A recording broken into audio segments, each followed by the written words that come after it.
Guys, lumipad ang yero namin sa garahe. Hindi ayusin yan. Guys, tayo mag-aayos ng bubong ng garahe. Ito, nabulok na yung pinakadagan. Wala pong pako yan eh. Itong isa may pako. Pero itong una, wala ito eh. Kawakawayan lang. Nakalipad yung isang yero. Baka makalipad sa karasada at makadisgrasya. Dito po tayo sa ibabaw ng bubong ngayon.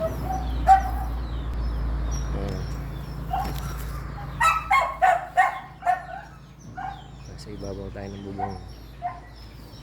Guys, tayo na ang nilipad na bubong sa garahe. Medyo paggabi na.